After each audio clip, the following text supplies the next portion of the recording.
Alright, today I'm going to finally put these Digi-Tails LED taillights in the car. I do have an extra housing, or a pair of housings. These are off the 82, but they're just not nearly as cool as the ones that are currently on the car. It's a pretty complete kit. Pretty good instructions, lots of pictures. That's really nice. Everything seems pretty straightforward. They even got templates at the back. 2 LED boards.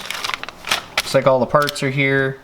The only thing I don't like is this T-nut thing, but that's just to give it a 12-volt power source, which I can do better than that anyway. And the kit I got even comes with the no-load flasher unit, so that we have blinkers that work properly when we're done. And being as that'll be a thing there, it'll also be an excuse to finally throw some LEDs on the front of the car for the turn signals as well.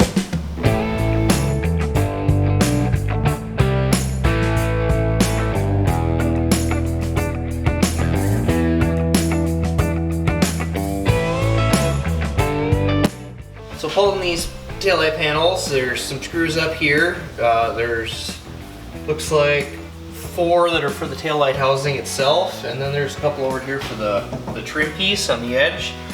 It's a lot easier to take off if you pull the whole works there. And then this reverse light also has to come off. That's just these 2 plastic nuts here. You usually take them off by hand, but they do have a hex on them, at least on the ones I got, if you need to put a wrench or a socket on them. That just needs to come loose enough so you can get it out away from the taillight housing, because it does overlap right here. And then should be just some wiggling. I know these have some broken stuff where they've been glued in before a little bit, because I see silicone on some of the holes or studs. Am I missing one? Oh yeah, I did miss a nut.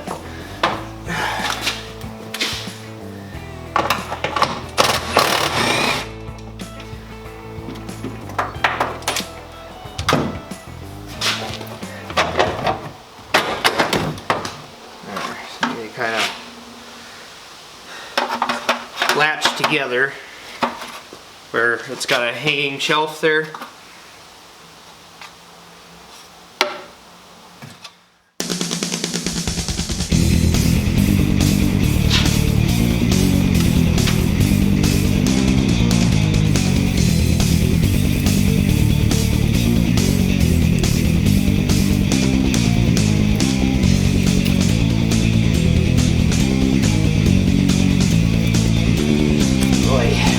Come on.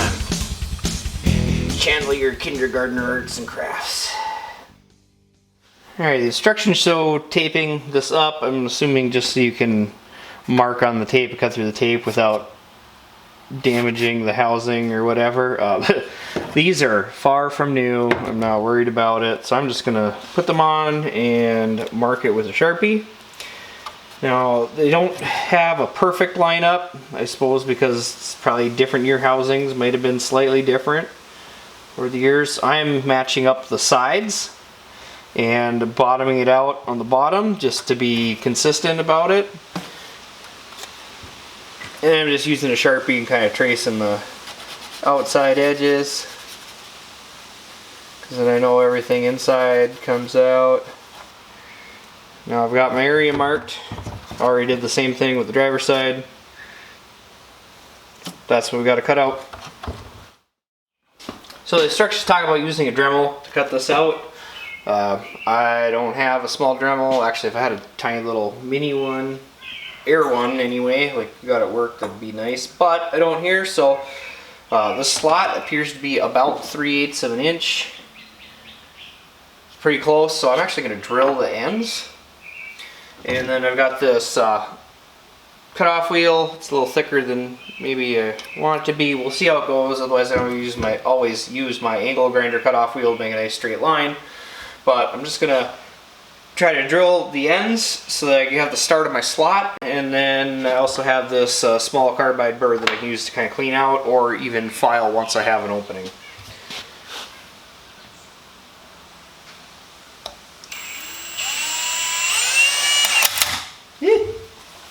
Okay, drilling's not the best because it does that. Alright, scratch that plan. So much for trying that. Alright, straight to cut off wheel we're gonna go.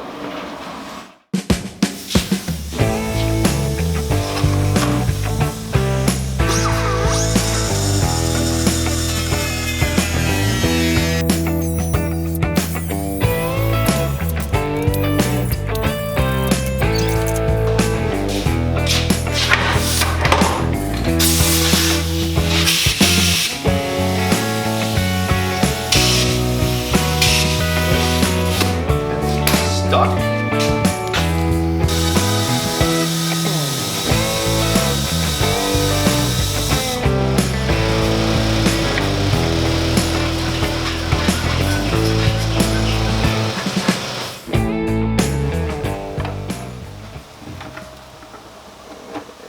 We might need just a little bit more trimming.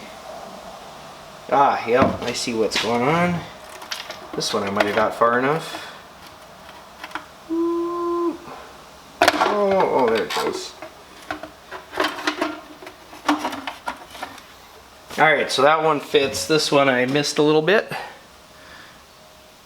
See, there's just a little notch farther in on the second panel, and I didn't quite get this outside edge cut down all the way to clear that. So there's a little stud on the right here. This is for bolting it in.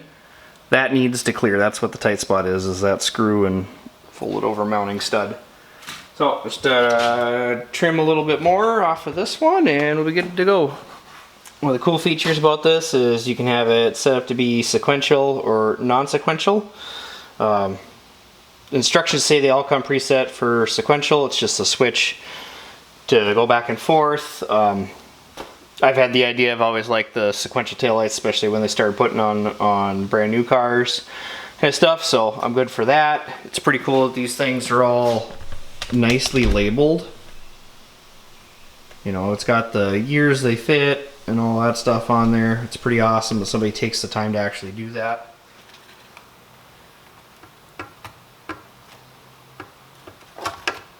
Alright, so that's plugged in. Show these wires you're gonna get. Oh, is that gonna fit? Crap, I gotta plug it in after.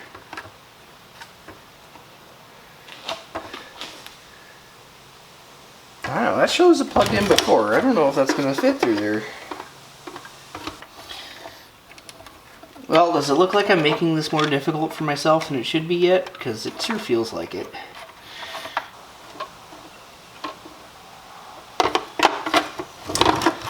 Yep, I'm gonna have to quit being stubborn and just go cut some more off. Alright, let's try this again. I took about a blade's width more off of the housing to the bottom, to this side, or I guess to be the outside of the lens side, with the cutoff wheel. Oh, I should probably make sure that these are going on the correct side. I just realized that they're labeled driver and passenger. I was wondering how they were figuring that out. Which one is this? This is the driver. Okay, so I would have screwed up correctly. Better to be lucky than smart sometimes. You can see it's a very snug fit, but I'm just carefully pushing the wires down. Should be able to slide it in. I probably could have gone even another half or full blade width with the cutoff wheel, but we're already this far, so that one could probably just go through after it. There we go. So there's two different kinds of mounting hardware that comes with this. there's these long screws, but then on them panels there was that stud on a hinge. I can only guess that maybe that's to do if there's a slightly different height, because these screws seem to be longer than what the studs are. I did the passenger side one and got it all assembled without an issue with the stud, so we'll just keep going forward with the stud. I got a pick with an angle on it just to kind of reach in there and pull that stud up to where I can get at it. And then it's kind of a bit of a tricky thing here, because I got to be able to hold up on it and start putting the parts in. The directions do talk about putting a grommet underneath this. However, I've only got 2 grommets, so I'm going to put them on the wires just to hold the wires better. And honestly, I mean, this is what's holding the taillight together anyway. It's not like it's a completely sealed thing or that there's a ton of water that's going to be at risk of getting in there anyway. So just going to get the mount started on the top. There's the stud. How I did it was I reached in down low, held onto it with the needle nose. Can get this washer slid in there and slightly off center. Get the nylon washer on there, and then the wing nut. Just need to get it started so it'll hold itself together. And I can get this slid around.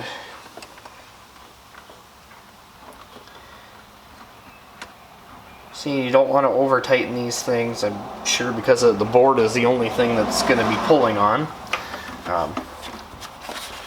Make sure the panel's pushed in tight. I readjusted mine on the other one when I did it. Big thing is it's not rattling, so I don't think it's going anywhere. I don't know how much I trust that to stay put. They talked about some Loctite or some silicone. That'd be the other thing. We gotta silicone these in on the bottom, so I might as well just silicone around the nut up here and plug off that hole anyway. These are 3D printed plugs. But actually, I thought these were going to be super difficult, but they're soft. So that's pretty cool. Actually not too bad to put in. Just get the wires in there, and then I just get one side started, and then kind of like spin it in. If you build engines, kind of like putting a piston ring on a piston, but slightly different. But yeah, no, it fits in there really nice actually. So that's awesome. So at this point, putting the panels in is finished up. It'd be time to silicone it. However, it does talk about checking the wiring, make sure everything works before doing that, because that's probably a lot more pain in the butt to take back apart if you gotta fix something. So let's get the car wired up first. So I have a little bit of a conundrum on the wiring here. I got, I don't know, a hand's width of wire sticking out of the tail light here, and then I got this longer lead, which if I plug in, I mean, it might be just barely long enough to try to follow the factory harness and get to the other side to hook the wires together. And then the driver's side one is plenty extra long, almost unnecessarily, because you know what comes out of the little extension harness is plenty long enough for being right there, because on the Cutlass all of our rear wiring harness plug-in is right here on the driver's side, and it'd be kind of nice to replace that whole thing, because I really want to replace the entire wiring system on this car at some point.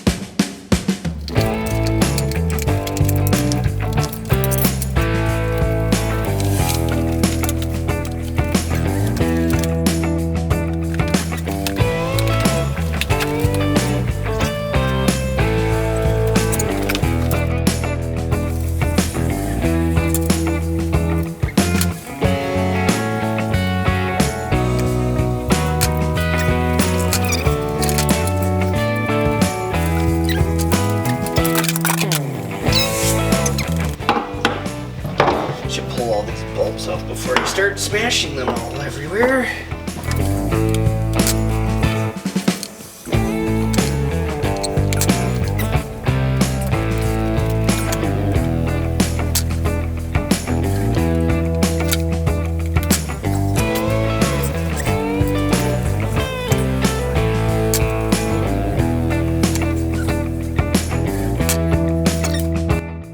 What in the...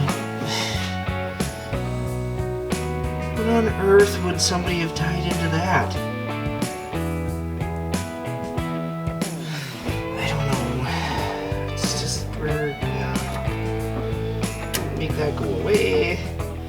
What on earth is that even here for?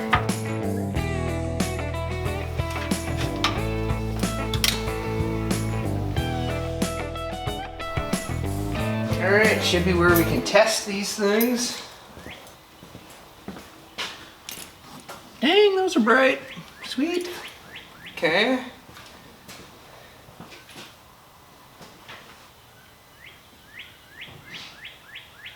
I saw one got brighter. Did both of them?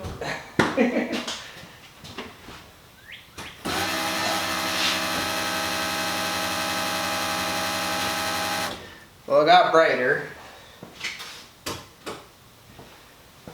Yup. Alright. Let's try swapping that flasher unit then. I ain't got no blinky blink. Okay, well that's kind of weird because flasher unit's in my hand.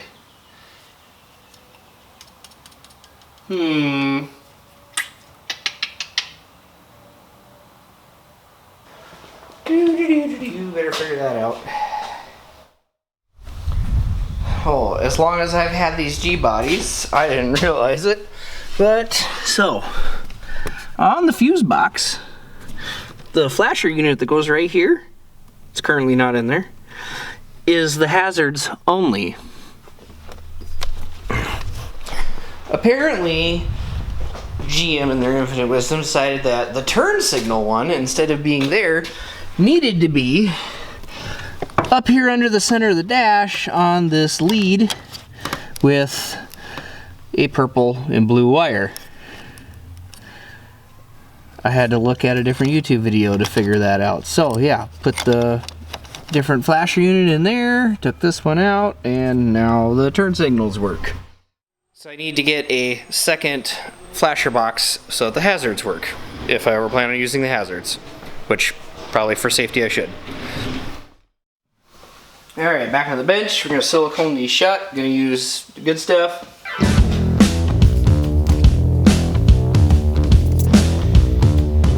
Not going to forget about the top up here. Just put a bunch in around the threads there. Cover this hole up.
So far, I mean, I'm glad I got the wiring figured out to get it to work, which was on my end with the flasher.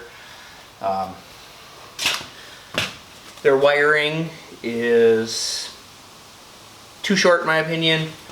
I would have had to, like, there's too much wiring on this tail light and not enough for that one for the extensions, where I would have had to then been hooking them together somewhere towards the middle of the car, and I'm not real happy about the fact that I'm running the wiring on the inside of the trunk, but it's also, I mean, it'll be out of the weather. It's not the worst way to do it. It would have been nice to follow the factory stuff. I just didn't want to deal with trying to peel out a bunch of the factory wires or trying to reuse the wires, and of course all that stuff's dry rotted into the grommets and everything else. You know, like I know this one on this side I can't even get popped back into the body, it's so dry rotted. And yeah, it's part of it. Did I mention this car really should get rewired completely, start to finish? But anyway, I don't have any electrical tape right now, so I can't tie that looming down the way I want to on each end, so I'll have to wait for that. I did order LED bulbs. At this point, might as well just put LED bulbs and everything, from the marker lights to front turn signals. Headlights are already upgraded. Actually, your best money you can spend on older cars, good headlights, and not halogen stuff. Like get some LEDs or whatever, HIDs, just something that's got a lot more brightness, and it'll make driving at night way better. Now the power wire that they gave me to tie into a trunk light or a dome light, which doesn't exist on this car. So I had to run a wire all the way up to under the fuse box under the dash, and of course that's only long enough to get me to about the center of the door. So that kind of sucks because that's a couple of feet short, so now I gotta, you know, splice that and tie or extend it. But anyway, I'm just working on tucking away the wires behind all the body or the interior panels here now. I would loom that in with the rest of it, except the factory runs it in a solid hard plastic line all the way back, so I can't like just tuck it in along the way. Yeah, I don't know, once I finish this up there, I think I'll be fairly happy with it. Oh, the part that was annoying me though was, so when the hazards are on and they're blinking, they aren't timed together. They've slightly different speeds they're blinking at, which I don't know if that was maybe that was something to do with the way I had things hooked up before. I don't know. We'll test it again once I get everything. Like I said, I ordered LED bulbs and I got another flasher coming so that the hazards and the turn signals will work.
Alright, so in an effort to put all LEDs in this car,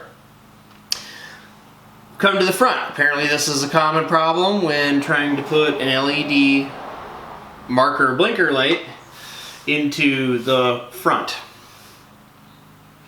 So right now I have an incandescent here and I got the LED up here, which really doesn't matter. The way this is wired up, and I didn't even know it did this, is that it alternates when the blinker's on. So when I pull out the bulb and try to put the LED in, the LED will light up, but now our side marker isn't lit up when the park light is on. The reason for that is the park light is grounding through the blinker marker bulb in the front when it's the incandescent one.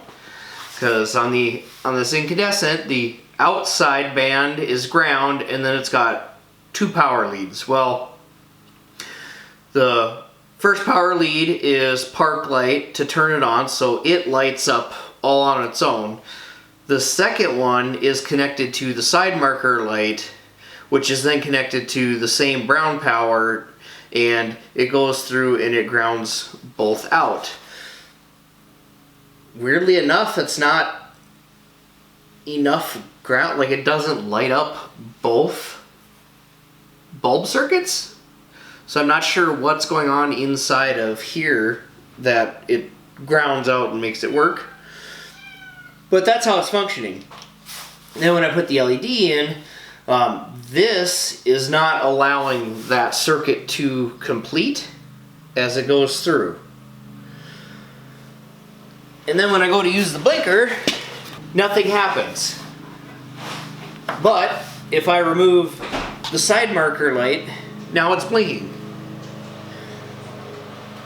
So in order to get the front marker blinker to function properly, and my side marker, I think I have to eliminate that alternating power function, and I'll be cutting the light blue wire for the driver passenger side here and grounding that separately so that when the park light switch is thrown, the brown wire gets power, it'll light up the side, it'll light up here, and then when the turn switch is engaged, it will flash just like this on the second power circuit to the front.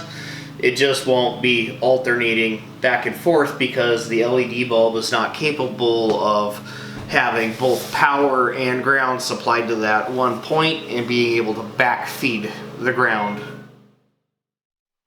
Alright, let's give this a try. Lights on. No, what do I have to flip that bulb over? Front's on.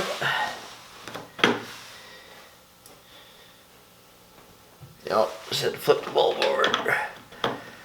Weirdly enough, some of these bulbs are directional.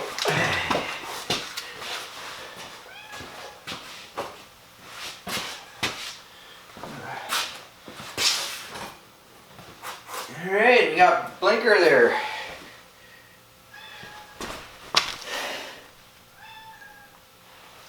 With the lights on.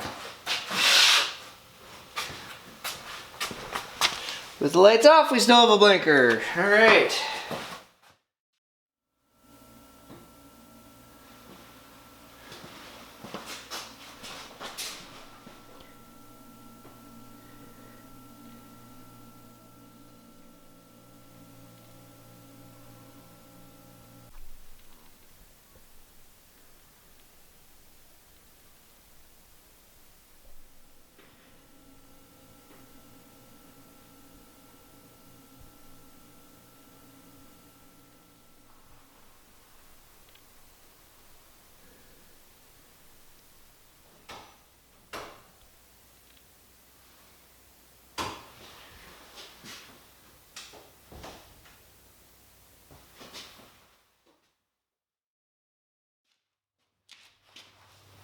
Alright, well that's going to wrap up doing the LED conversion on this car.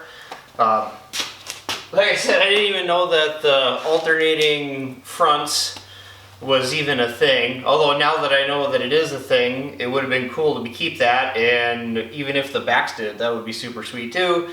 But I'm sure there's a way I could do it with a bunch of relays. It's probably way more complicated than I want to even get into or even think about getting into. It was hard enough to stare at the wiring schematic and try to figure out why it was doing what it was doing in the front. So, but as you saw with the hazards, they're in time now, so it must have just been something with the wiring when I tested them earlier, as far as whether it was the relays or something else going on up to the front. So, but now we're LEDs all the way around. It looks really good. It'd be nice and bright. I'm sure it'd be a lot safer at night, and especially with brake lights on track in bright daytime, I'm sure they don't light up very well at all with the old setup. They're definitely bright now. Overall, I'm pretty happy with this. Hopefully what goes on with the front when you put an LED in there is helpful. Being able to cut the one wire and just ground it. What I did was I just left 8 to 10 inches a lead off of the side marker and tied it right in with the ground for the front marker and turn signal ground, just so I didn't have to run a whole new wire everywhere. Clearly that's a common problem because I had to search around and find an answer on the internet also, and even that wasn't all that clear, so I was sitting there with a test light and wiring schematic to try to figure that out.